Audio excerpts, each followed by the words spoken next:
வணக்கம். வாழ்க வளமுடன். நம்ம இப்போ மூச்சோட அற்புதத்தை பற்றி பார்க்க போகிறோம். நம்ம மனதை ஒருமைப்படுத்துகிற ஒரே விஷயம் மூச்சு மட்டும்தான். இப்போ மூச்சு 3 வகையாக இருக்குது.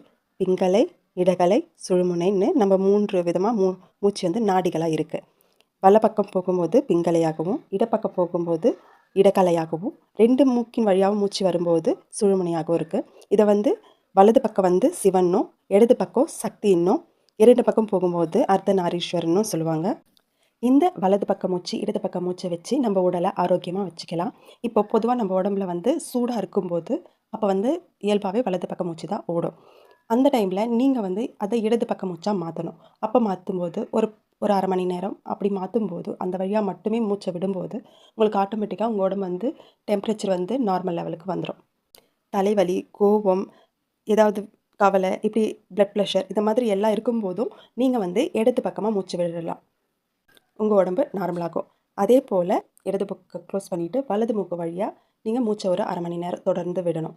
அப்படி விடும்போது இயல்பாக உங்கள் உடம்பு சூடாயிடும். அந்த சூட்டுனால உங்கள் உடம்புல இருக்கிற சளி, குளிர், ஈரம் எல்லாமே சமநிலையாயிடும்.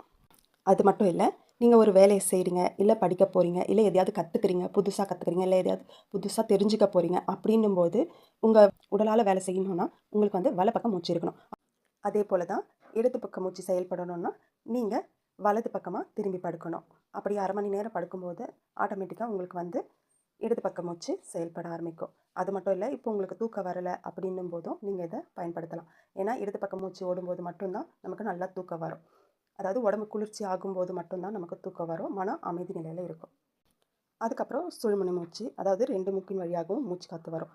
இந்த நேரத்தில் நீங்கள் அமைதியாக இருக்கணும். அதாவது இந்த நேரத்தில் நம்ம என்ன நினைக்கிறோமோ அது நடக்கும். அதாவது நம்ம ஆழ்மனம் அதோட கனெக்ட் ஆகிருக்கும்.